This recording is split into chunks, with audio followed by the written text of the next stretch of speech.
What is up, my friend? Welcome to episode 98 of the Anthony John Amick's podcast. And today I want to bring you one of my past students from Project Shift to share his copywriting tips for writing social media posts that help you build an audience and generate more sales.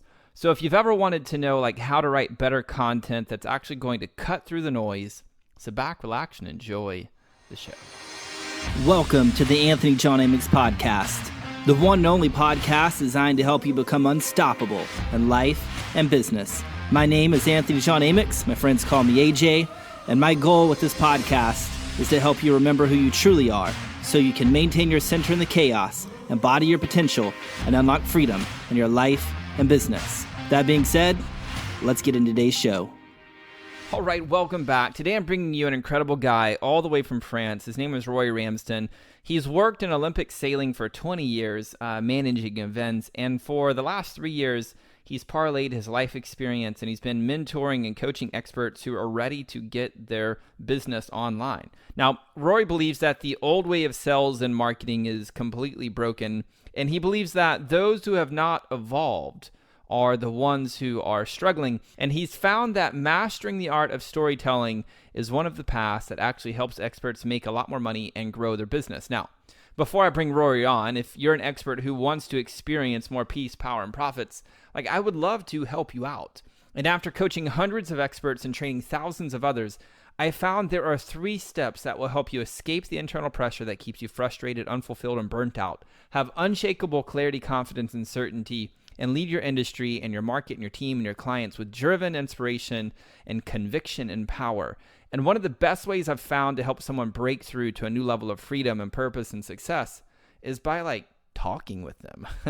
Imagine that, talking with them to get clear on where they're at, where they want to go, and help them find what is the real problem that's keeping them feeling stuck and stalled out.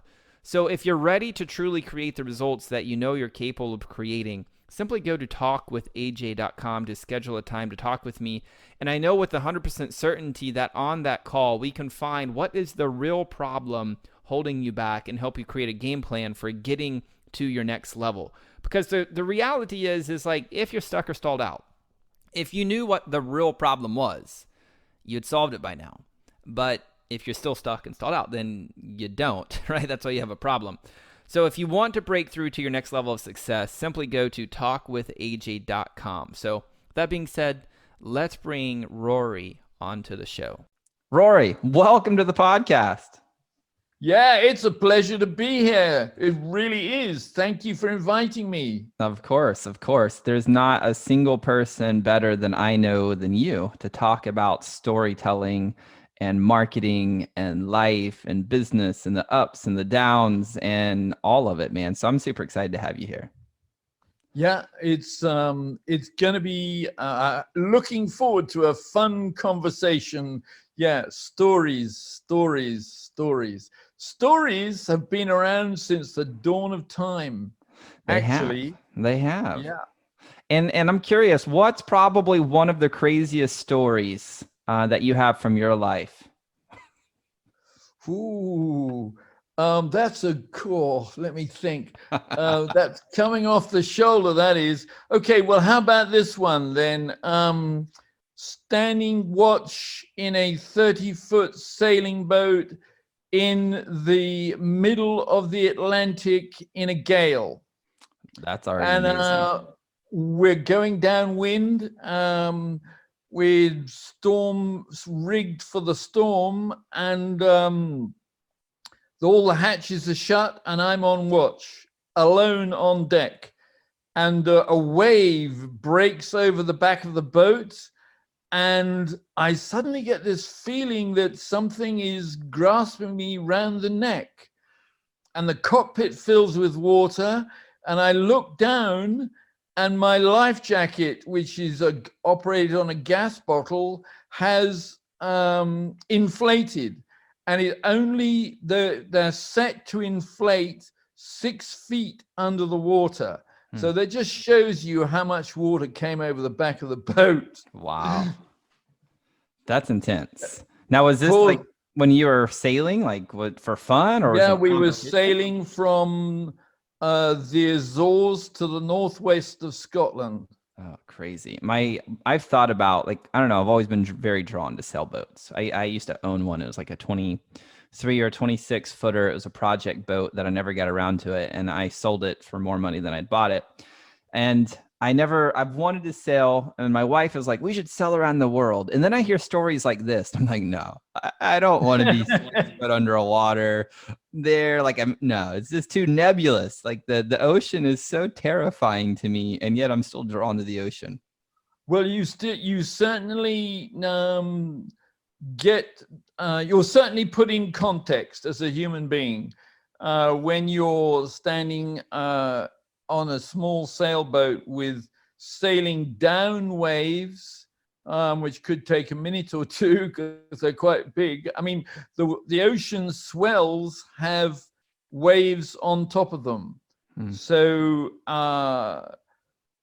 yeah. So the swell, you say, may take a while because we were sailing an old 32 footer, and so you sail it in a completely different style to if you had a modern ocean racing yacht, which Sure. you sail in a completely different way. Yeah. So yeah, it's challenging, put it that way. Totally.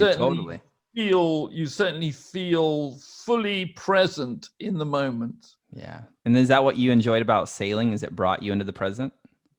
That's something I've sailed ever since I could swim. Okay. And it's a challenge. It's a challenge that you have to be able to make decisions in the moment based on what's going on around you. So you have to be self-sufficient and able to just go with it, give yourself up to it and accept it for what it is. And you manage your boat and the boat will protect you. Amazing. I like how you have so much faith in your boat. That's very nice. I just have these pictures of like waves crashing to the boat and the boat falling apart and then being adrift on a piece of wood in the nebulous ocean. Yeah. Well, you don't set off on one of these journeys without doing a lot of preparation. Awesome. And that means the boat is checked from end to end and from top to bottom, and the engine is checked, and if you've got generators, they're checked, and everything is checked before you leave. And then every day while you're out there on the ocean, you check. You have a routine to check things. On another trip, we were somewhere in the middle of the Atlantic and it was flat calm. So we took the opportunity to go to the top of the mast to check the main halyard, the rope holding up the mainsail, because it was going over a pulley at the top of the mast, of course. And after a few weeks, it going backwards and forwards, it starts to wear. And if you don't check these things on a regular basis, that when the storm does happen, the waste product hits the ventilator because something breaks. And once things start to go wrong, they go from bad to worse very quickly. And I think this is a good segue, like just talking about preparation into the game of storytelling, into marketing. I see a lot of people, they're writing copy, they're writing value, they're publishing it on their timelines, whether it's on Facebook or Instagram or LinkedIn or wherever they're publishing content. And I feel like maybe there's a switch happening. And I've seen you're one of the few people who I've seen that are adopting this switch, where it's going from like providing value to providing stories. And I feel like there's a lot of preparation, maybe there's not, that takes place to be able to create good stories.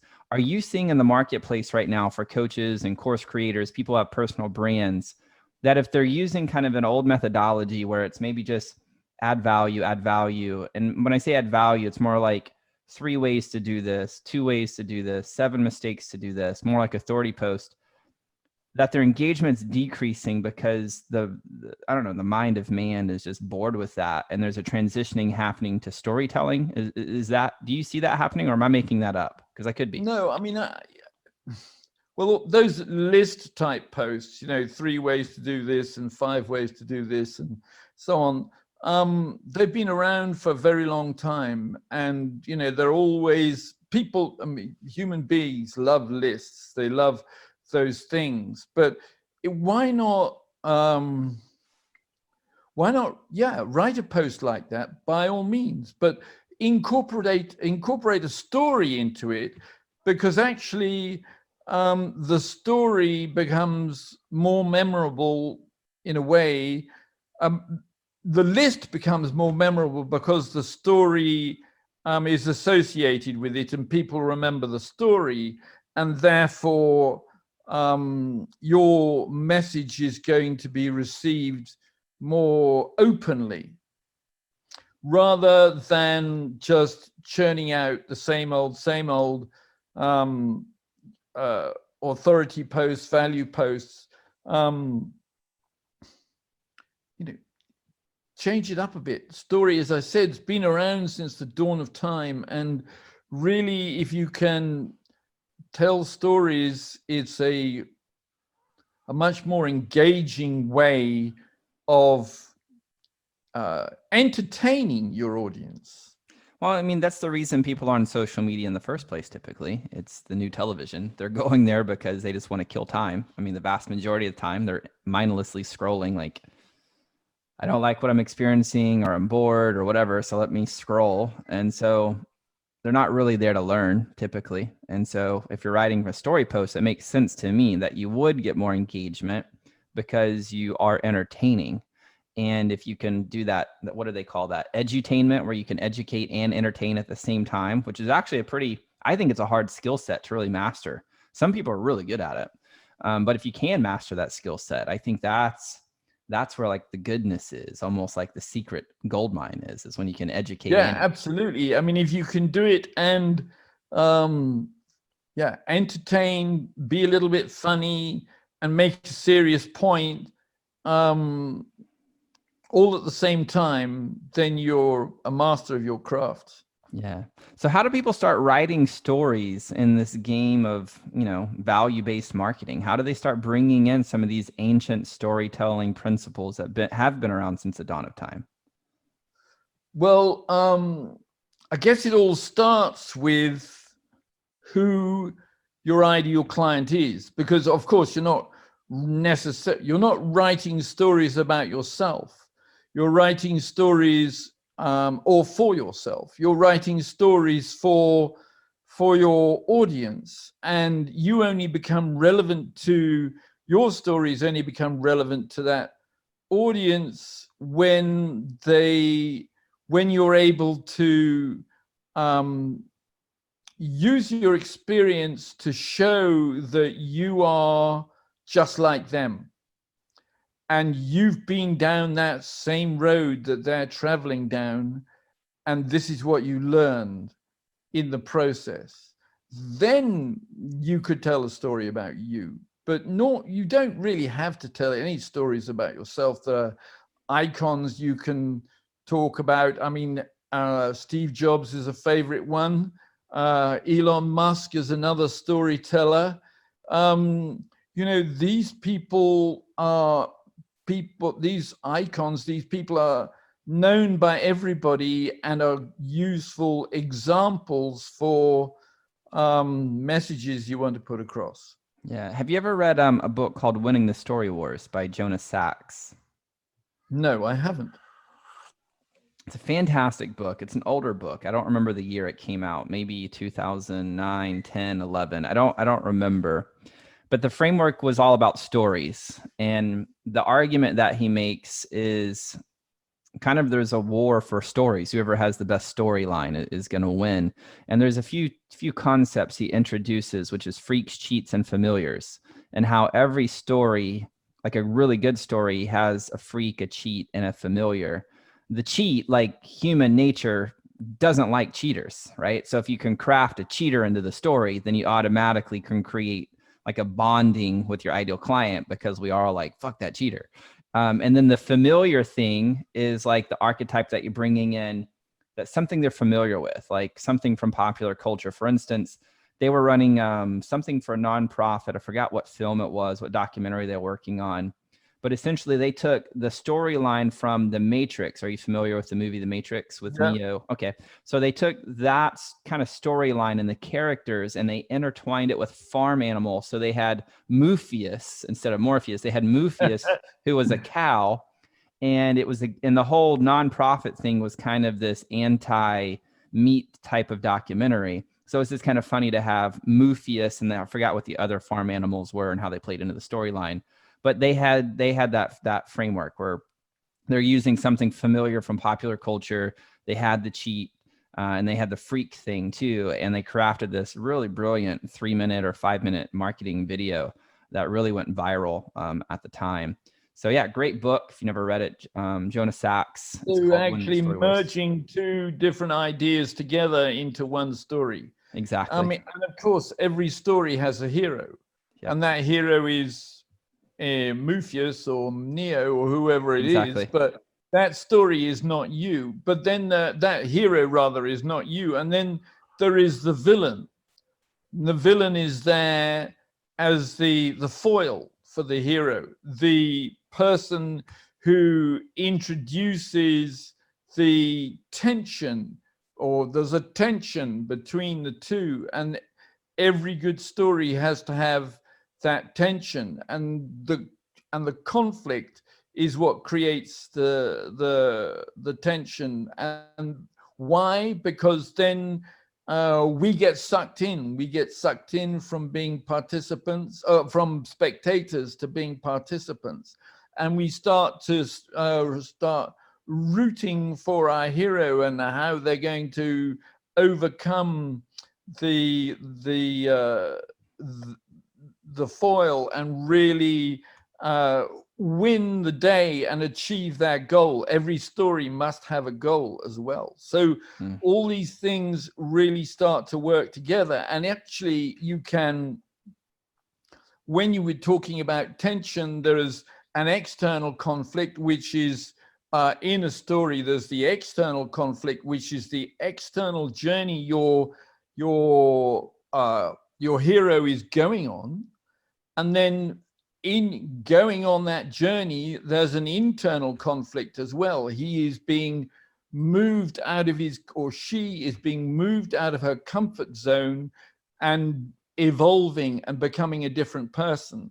So there's two levels of a story, the external and the internal. And then to go with that, there is that philosophical conflict as well, about whether I should do this, or I need to do that, or whether I ought to do something. So you've got 3 levels of conflict in a story, and weaving it all together is not something you can do in 5 minutes. It's it takes practice. Yeah, and I want to talk about conflict a little bit. And that was one of the things I learned from winning the story wars, that the greatest stories have conflict. And even some of the greatest marketing posters, conflict. And one of the principles in storytelling, one of the principles in writing good copy, is a frame of an us versus them. Like it's us versus them, right? And I'm really struggling with that right now. Next to your ideal client, pointing at the villain. Exactly. And so here's my problem with that. I'm curious what your take on this is. So right now, at least in American politics, there's a whole narrative being created, which is us versus them. I see certain marketers who are creating a stance on us versus them. And it's creating division. And I understand it. Like it's a very brilliant marketing ploy to create us versus them. But I'm wondering is there a way to create an us versus them that doesn't create division in the marketplace? Or is there it just going to be that way? There's just going to be division in the marketplace. Let me see if I can make this like super relevant. So there's some people who come into the marketplace and they're going to attack Brunson. They're going to attack Tony. They're going to attack the leaders in the industry, saying, well, their ways are the old ways and they don't work. My way is the new way. And so it's kind of an us versus them framework. Or they may say, being in this way is wrong. So for instance, let's do another one. Let's do like victims versus sovereignty. Okay. We could say those who are sovereign creators are good people. Those who are victimized, entitled people are bad people. And so then the sovereign people are taking a stand and wanting to call up these other people to rise up to create, because this is the way. Well, this does a good thing in the game of marketing. I can see this. This allows the rally cry for the sovereign creators to rally around and be like, yes. And at the same time, we're villainizing this part of the audience. And as a result, we're going to create division upon humanity. And I'm wondering if there's a middle way to lead without creating division in us versus them. And I don't know the answer. Well, I mean, with the example you've just given is personalizing the division. It's, as you say, the sovereign creators against the others. And for me, it's not that. You don't create a difference in your marketing by throwing rocks at other people. They have their way. As you say so often, there are many ways up the mountain. They have their route up the mountain. Their functional way of achieving their goal works for them. You have a different way of doing, of going up the mountain. The functional way you approach the challenge is different. So for me, it's not about throwing rocks at Russell Brunson or Tony Robbins. It's contrast and compare their method with your method, and what makes your method different, the way that you approach it. After all, people in the marketplace talk about mindset all the time. And then two people come along and talk about core power. That's a different functional way of achieving a goal, and perhaps a more effective way of achieving the goal. And you and Jonathan have produced this idea, this core power idea, which sets you apart without throwing rocks at anybody else. Do you think we could do a better job in creating us versus them storylines? I mean, for me, it's about, there are three parts to it. There's the functional goal that in your storyline,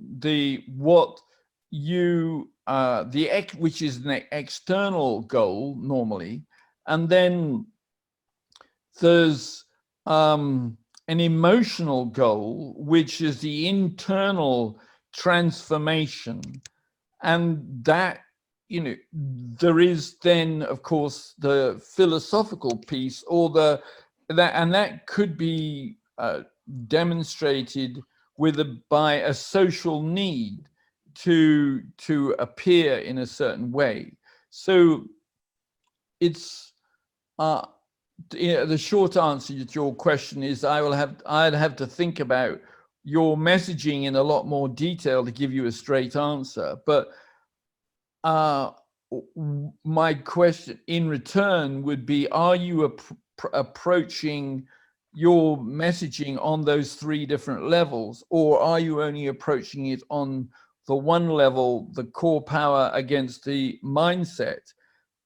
which is the functional level, or are you taking it deeper down the other down to the other two levels? I think we've done a really good job recently of doing external, internal, but I don't know if we're hitting that third point of philosophical. Do you mind sharing more about like what is a philosophical conflict and how do we create it within our story frameworks? Well, okay, so we've got the let's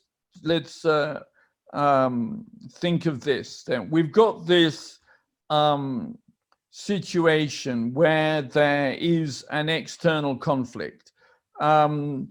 Say, just to bring it down to the most basic level, that you're getting married or you're moving house, in your case, in tomorrow morning, and that causes a conflict because all over your house there are boxes full of stuff all ready to go, and then there are a whole bunch of other things you don't know what you're going to do with because you haven't got the boxes to put them in. So there's an external conflict. And then the emotional stuff is, oh my God, am I ever going to get this done? Am I ever going to get ready in time? So there is an emotional conflict. And then finally, this philosophical piece comes in, and you start saying to yourself, I ought to hire another van. I ought to get some help. I'll never be able to do this by myself. And that is, when you start thinking, when those words come into your head with the I ought to and I need to, then you are moving into the realms of philosophy and belief. And it is there that, for me anyway, my marketing starts with that belief. Awesome. Because that is your ideal client's starting belief,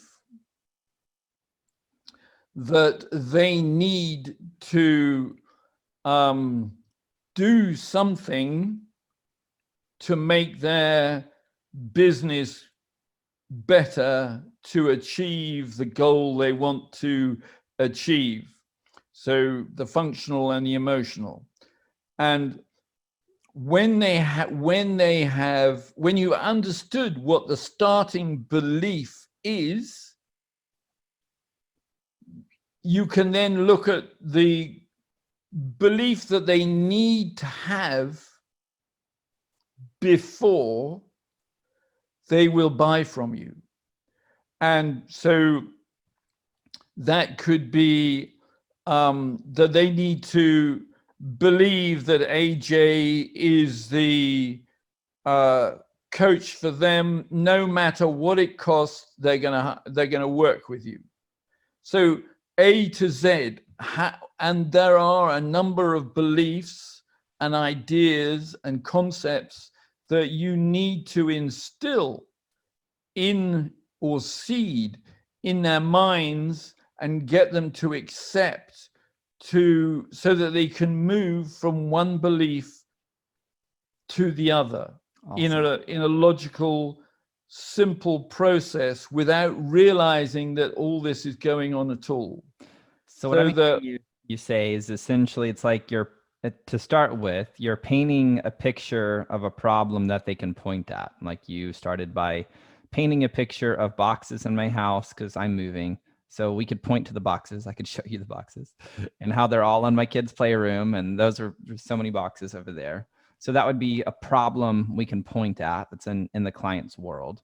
Then you follow that down to the emotional line, and maybe you're feeling like whatever that internal feeling of that is, the overwhelm, the frustration, whatever.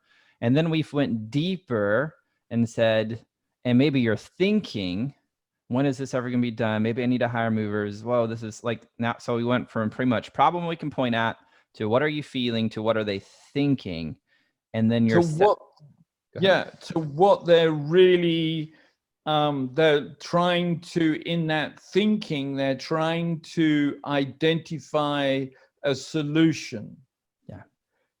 So to turn it around in another way, maybe your business is stuck and not doing as well as it should do, or that you hoped it would do. So that is causing you to work 7 days a week, and you're not spending as much time with your family as you should, and your other half is getting frustrated, and the tension is building between you. And then you feel, well, I ought to hire somebody to really help me straighten this out so that I can really honor the people I love and live the life I want to. So there is a starting belief. So they've got this starting belief, they've got this feeling that in their heads that they need to do this. So they're on Facebook, they are sort of just checking people out and seeing who resonates with them. But if you can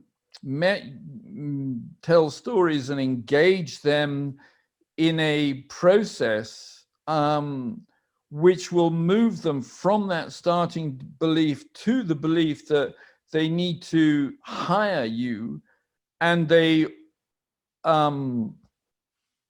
by moving through a logical series of steps, the first, I mean, you talk about moving from resistance to receptive to super fans. Well, you know, that's woven into that belief, logical belief process too. So you have to think about it on several different levels.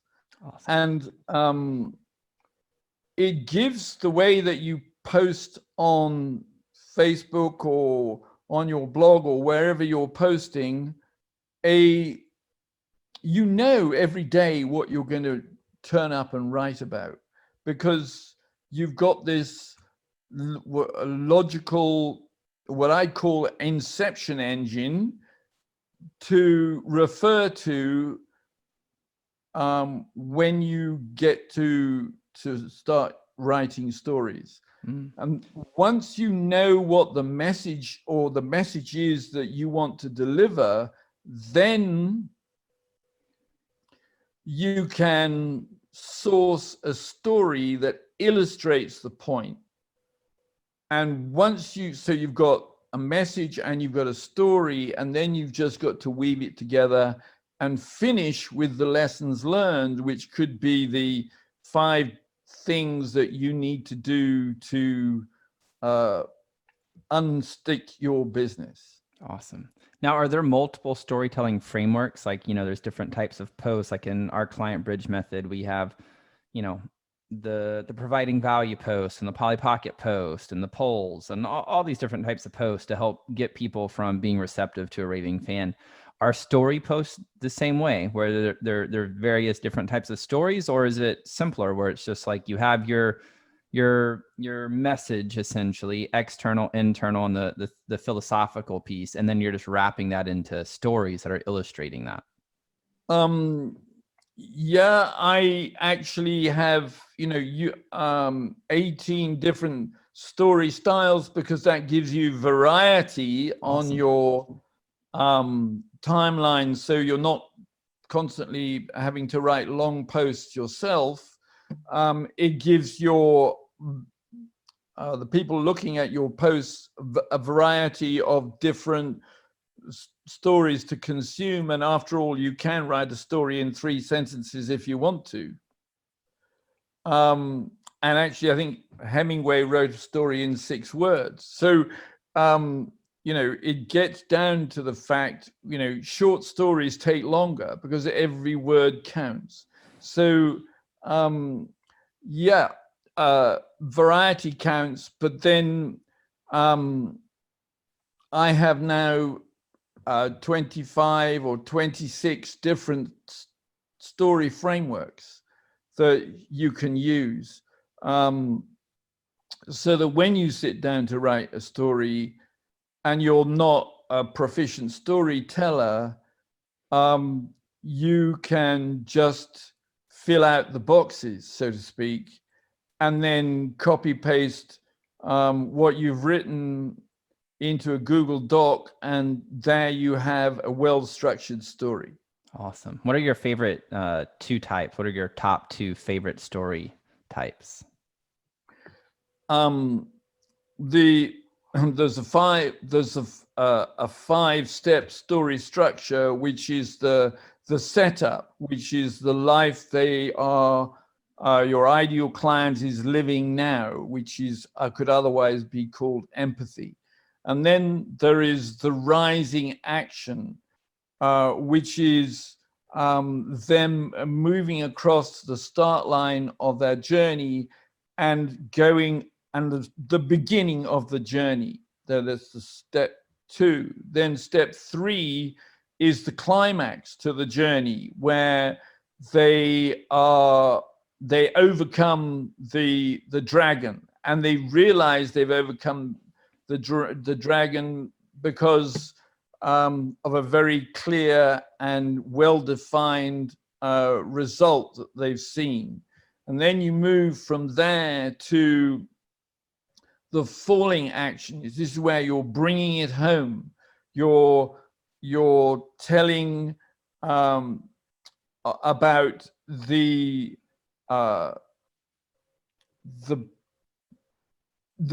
fallout from the climax, if you like.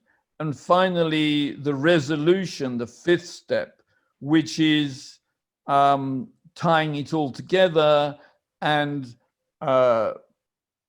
delivering the lessons learned and closing with a call to action, if that's what you want to do. So awesome. A 5-step series, or you can have the same thing, which is a 3-step series, or you can, a short story, with a short story, when I say in book form, a short story, you can't start with a setup. You have to drop people, and you can do this in a Facebook post, probably a long Facebook post. You can drop people into the middle of the action, where the dramatic moment, where I told you the story about me standing in a cockpit with a wave crashing over my head and my life jacket inflating and the cockpit full of water. It's a dramatic moment where you can start the story and suck somebody in and get them to want to read the next line. And when you've done that, you can go back, you can backpedal and explain how you got into this situation in the first place and what you're doing there, giving it context before moving on. So, there are many different ways of opening the story. I love reading an author called Lee Child. Do you know him? I've heard of him, yeah, but I haven't read his work. It's simple, easy books you'd read on the beach on a holiday, so to speak. Not demanding at all, but really well written, fast moving action. And Lee Child is in fact an English guy living in the United States whose hero is an ex-military MP who's loose in the world in the United States, running into all types of different problems and resolving them. And he tells great stories that you can't put down. And if you want to learn to tell stories, then read great stories, because that will, if only by osmosis, help you to tell great stories too. Mm-hmm. Read a lot and write every day is if you're going to tell stories. What are some of the biggest mistakes that you see like personal brand leaders making when it comes to writing their copy? It's about them. And actually, a purpose-driven brand is able to connect with an audience, as I say, on those three different levels: functional, emotional, and social. And you see those posts about, I read one the other day, actually. I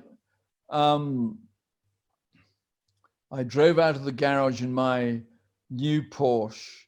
I was faking it before I could make it.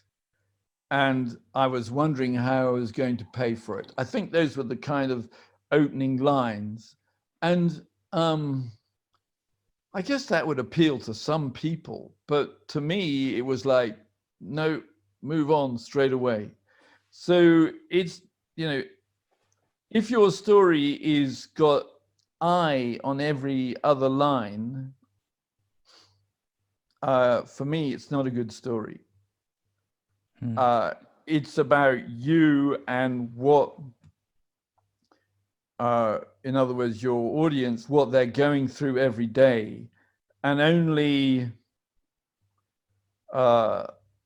after making the connection and expressing what they're going through, do you or could you consider showing them that you are just like they are?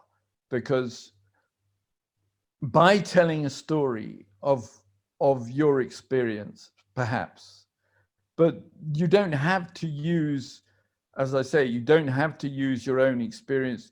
You could use a narrative from a movie like Neo, and we were talking about that earlier. Or we could, you could take anything from a book you've written or read rather, or an event you saw going on in the local coffee shop where you were checking your emails. If you can take some event that happened to you today, or that you saw happening during your day, and weave it into the post and draw a conclusion that delivers a message to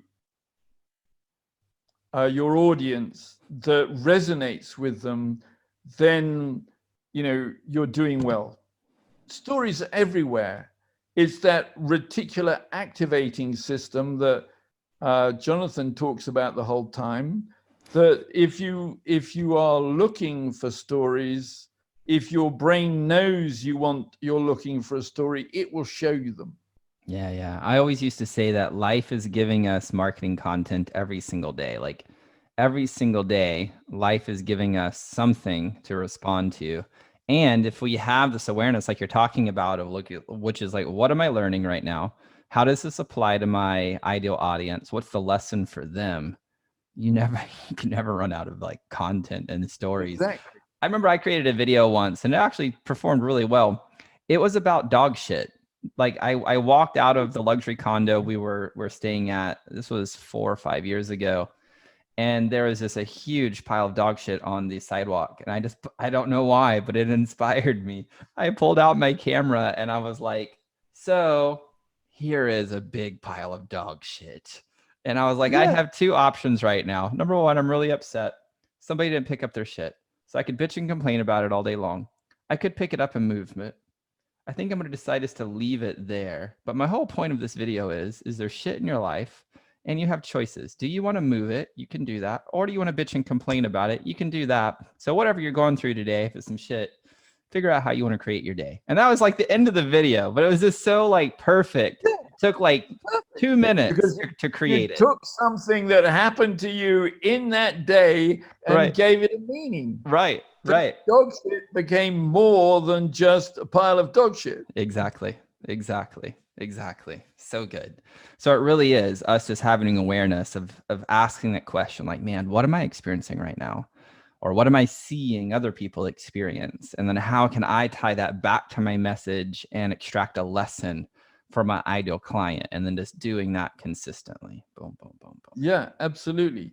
And they don't have to be long. I mean, 1,000-word post is a heavy post on Facebook, but you can do it in 5 minutes if you really if you're really on it. You've got your short video of a pile of dog shit, and your tell a quick story. Boom, done.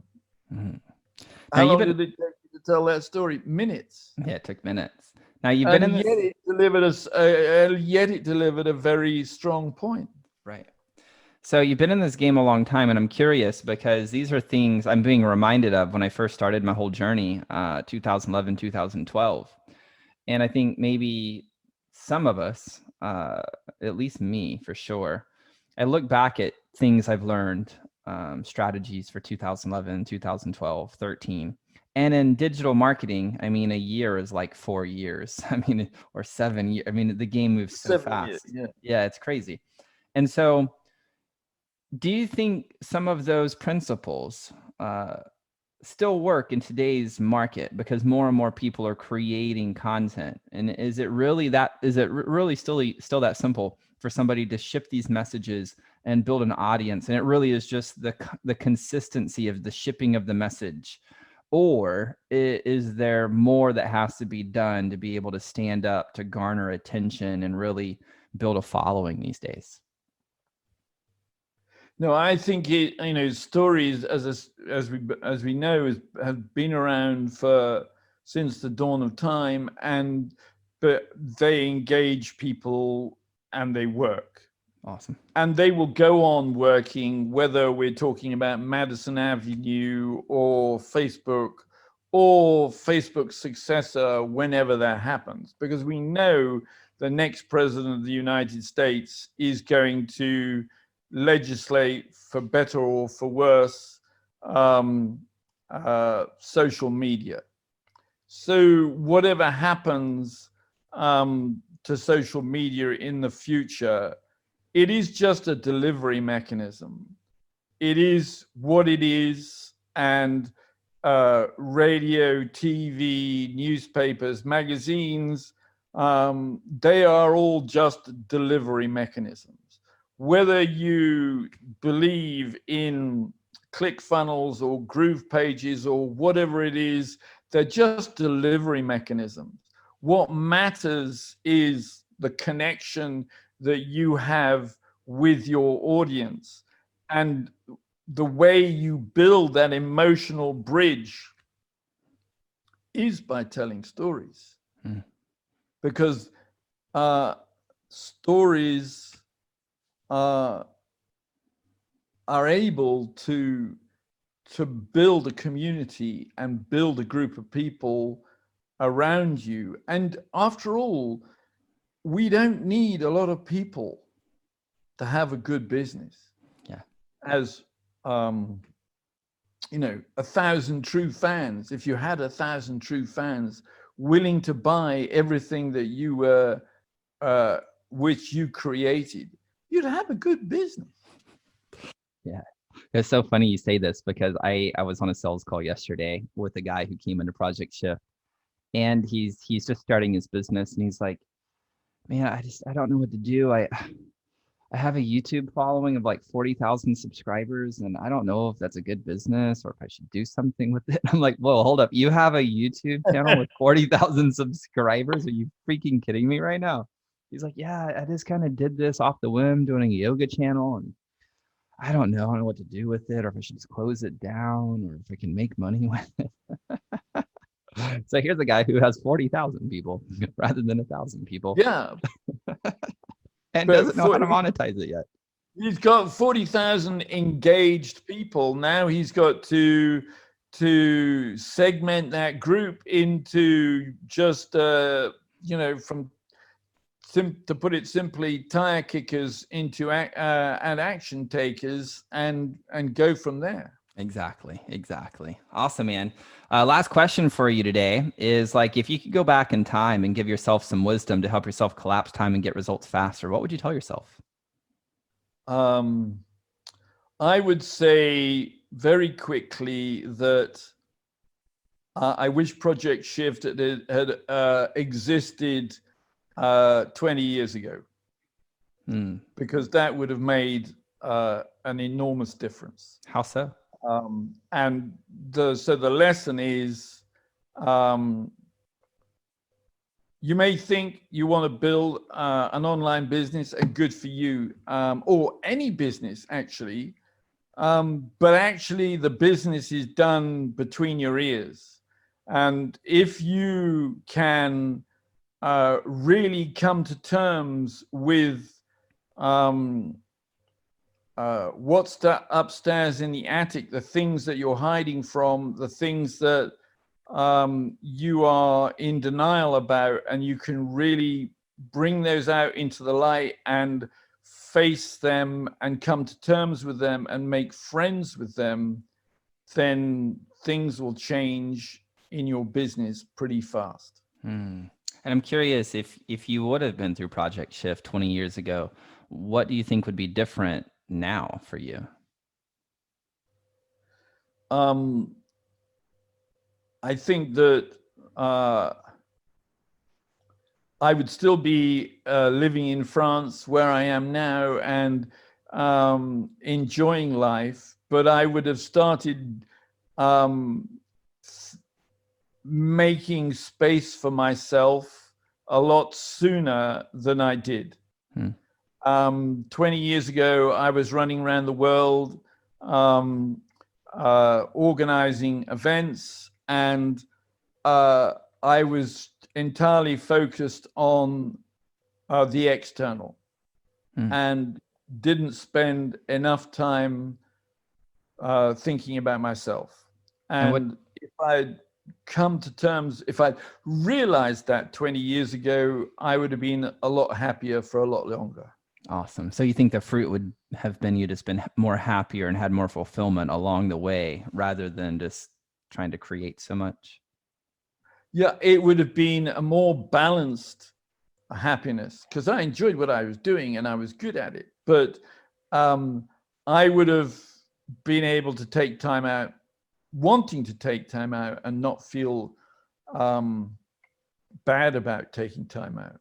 Awesome. Not feeling that I have to do this, that, and the other thing every day, that I could just take the damn dog for a walk whenever I felt like it. Awesome. Well, dude, thank you so much for being here and sharing. If people want to learn storytelling from you, if they want to work with you, how do they get in touch with you? Where do they go? Where can we send some people? Well, they can find me on Facebook, of course, Rory Ramsden. Just search. There's a Story Marketing Tribe on Facebook as well.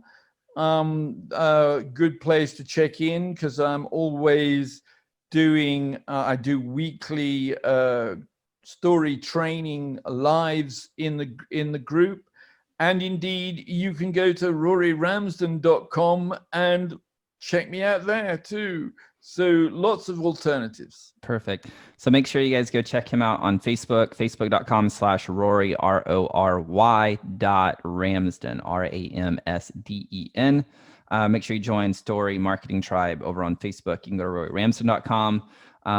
They can book a session with you, if they want to have a conversation with you to figure out how to play, like whether it's a course or whether working with you. Okay.